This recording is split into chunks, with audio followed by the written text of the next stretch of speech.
Hey guys, welcome back to Newswave. Hope you're having a great day today. Now, there's a bunch of stuff to talk about today. Some of it surprising, some of it not, but let's just get started. So, in the biggest surprise announcement of the year so far, it turns out Red Dead Redemption 2 is being delayed. And again, not surprising to anyone at this point.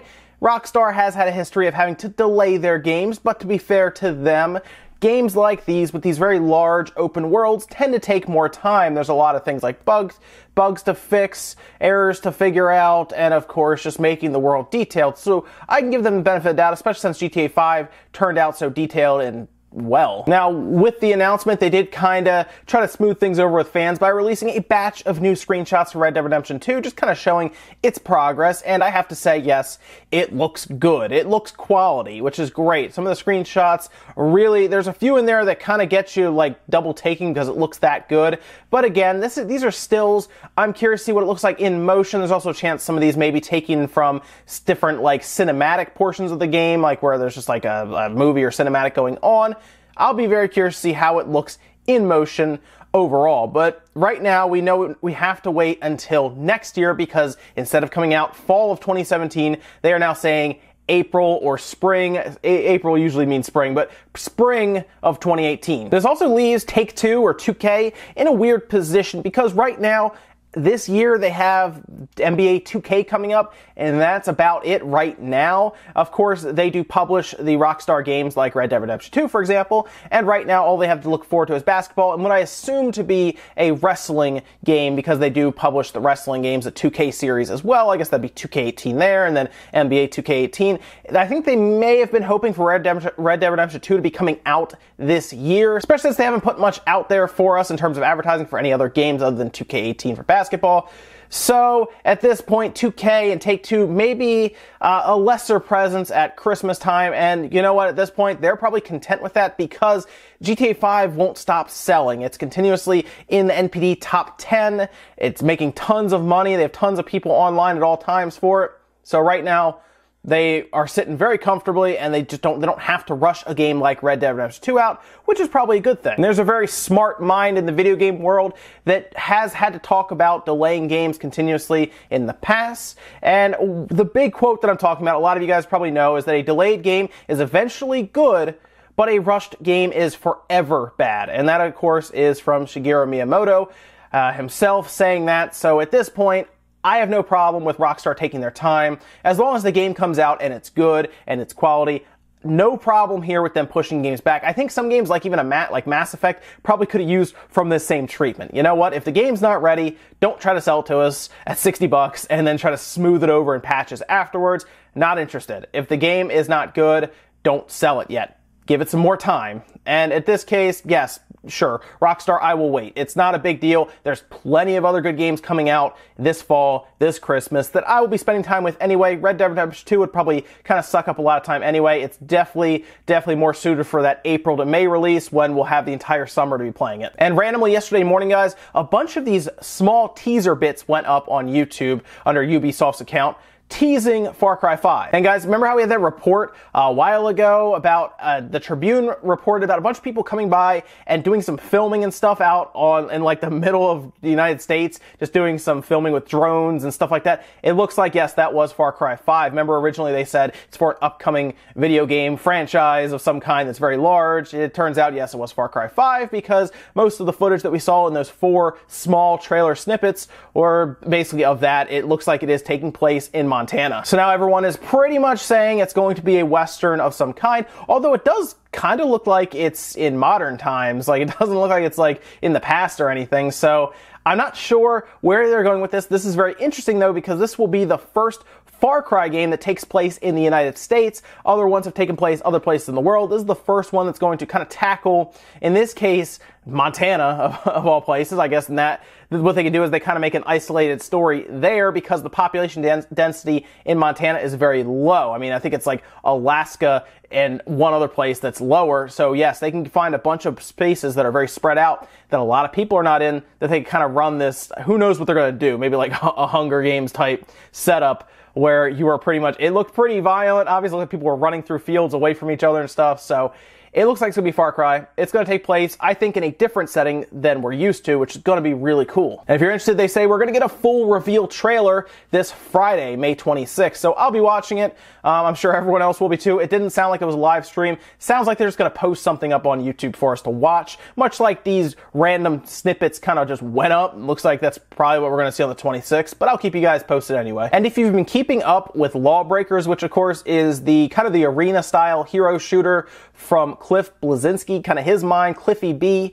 who is well known for Gears. I know him more for Unreal, the Unreal tournament where he worked at Epic, but mostly from Unreal, the original series there, because I used to play that all the time, and that's kind of what I knew him for. I know a lot of people really latched onto him with Gears of War because that became very mainstream with the consoles, but back in the day, Unreal Tournament, that was my thing. Anyway, we now know it is coming to the PS4, and that's Lawbreakers. It's his new, like I said, arena-style shooter. It's coming to the PS4. It's going to be $30. They're saying there's not going to be any real microtransactions for advantages. It's mostly going to be cosmetic, and this kind of goes back to what he has talked about in the past, where we need AA games, is what he was saying. Not AAA games where you spend a small fortune to bring a game to market. AA games, games that don't cost as much money, but that can give you reoccurring revenue throughout the years that are leading up to it. Like you can release Lawbreakers and it could still be popular 2 years from now and still bring in revenue, much like how Overwatch has done nothing but bring in revenue.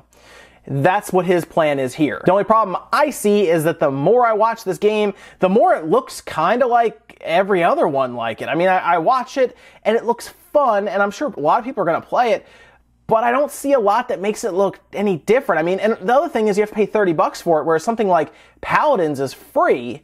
And again, I know it's going to feel slightly different, but again, it doesn't look like it distinguishes himself enough to be a $30 release that expects you to then buy in down the road for cosmetic things. Now, they'll say that DLC will be pretty much free completely. There won't be a season pass at the buy, and you'll just get continuous updates, which is great. They're going to bank heavily on microtransactions, like I said before. Right now, it's coming to PC, PS4 with no release date known, just that it's going to be coming out this year is their plan. Originally, it was going to just be PC, so this is a surprising announcement, and it's a little odd to see this exclusive deal going to the PS4 because they're pretty much leaving the Xbox out completely. And we've talked about Rime a good bit, mostly because there was a lot of stuff going on between Tequila Works and their Switch version where they were going to try to charge more money for their Switch version, and they kind of took that away. And then they were saying they're going to try to have it in parity by 1080p and then 720p in handheld mode, but 1080p in dock mode. So it's in parity with the PS4 version. Well, it looks like that's not going to be the case. And what happened here, Tequila Works reached out to Game Reactor to kind of set the record straight here. And it looks like Rime will run at 720p, whether it's in docked mode or handheld mode in this case. And they just wanted to set the record straight, telling everyone, no, it's not 1080p when docked, it's simply 720p across the board. And if you remember, they talked heavily about the reason that they would need to charge that extra money is because they need to outsource to a company to kind of make it easier to go between, to program either for the handheld mode or the dock mode. It was one or the other. I assume in this case it was the handheld mode, but we also get word, of course, that Minecraft is having a hard time switching resolution. So I'm not sure if this is kind of an issue for companies right now working on this system, not exclusively on the system, you know, but like trying to multi-platform it, where they're not having the easiest time getting it to switch between resolutions. And in this case, Rime may have just opted, because they're not going to charge more money for the Switch version, just opt out and say, hey, it's just going to be 720p across the board. I'm sure we'll still get good like frame rate and everything with that resolution. They just don't want to, I guess, either put the extra work or money into making it 1080p on the dock mode or even 900p. They're just going to, you know what, no changing resolution, 720p across the board. I will say though, it did get a 9 in Edge magazine recently, so it's at least turning out to be a good game, like content-wise, so we'll still check it out and everything. And of course, there are other options if you want to get on the PS4 or the Xbox or whatever, you can do that as well. And moving over to Pokemon Go, it looks like we're finally going to get our shot at those legendary Pokemon that we've all been waiting so long to get a hold of. Now, they did recently win a Webley Award, and in their acceptance speech, they made mention that it's going to be a very legendary summer. And that has now sparked fans everywhere of this game to say, yes, legendary Pokemon are coming. Because remember earlier in the year, they did say that, yeah, legendary Pokemon are coming. We're figuring out how to make them work in the game. That's going to be the biggest challenge, because if you make it too easy, people are going to get bored of them. If you make it too hard, people are going to get bored of the game trying to get them. So there's this fine line that they need to walk for these legendary Pokemon. But yes, it does sound like overall that legendary Pokemon are showing up sometime this summer, whether it's one or all three of the birds. It's hard to say right now. Maybe even you just see like Mewtwo or something end up out there. I don't know. More than likely it'll be the birds though. So you'll get like a Zapdos or Moltres show up randomly. Who knows? They have to make them difficult without making them too difficult.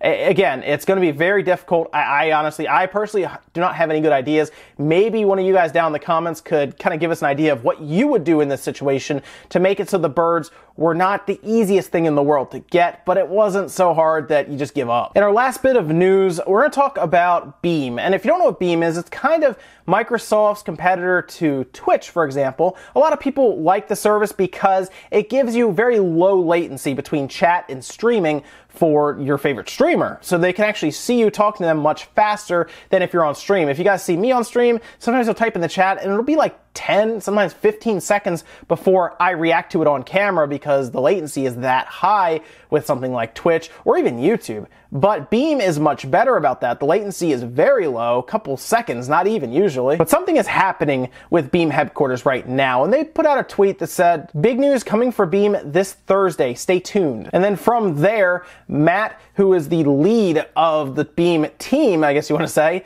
went ahead and followed that tweet up with, "This is going to be the biggest Beam news drop in our history. Keep a close eye out." And this sent fans crazy because what is better than being bought out by Microsoft? I don't know. In this case, though, they're saying that something massive is happening with Beam. It could be that all of a sudden Beam is then compatible with, say, I don't know, PlayStation 4, the Switch, Windows. It's integrated into Windows, I think, already, or it's about to be then. It's hard to say what's going on right now. Maybe they try to make it so it's much easier for video game streamers to kind of be a part of it and maybe make some kind of monetization from it so they can pull in more traffic, much like Twitch does.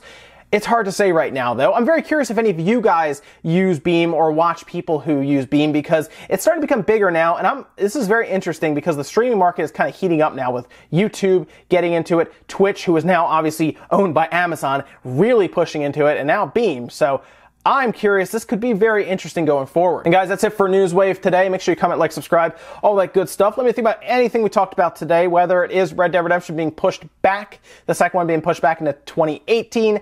Some people are probably disappointed, but you know what? If they need the time, they need the time. There's not much else we can do here. Let me think about Far Cry 5, and if you're excited to see what this new direction is going to be for their franchises, it definitely doesn't look like the usual Far Cry that's happening here. Or maybe you're excited for Pokemon Go and the legendary Pokemon that sound like they've teased enough. I think it's time we see like a Zapdos or an Articuno show up on our front doorstep. That's it for now, guys. I will see you next time.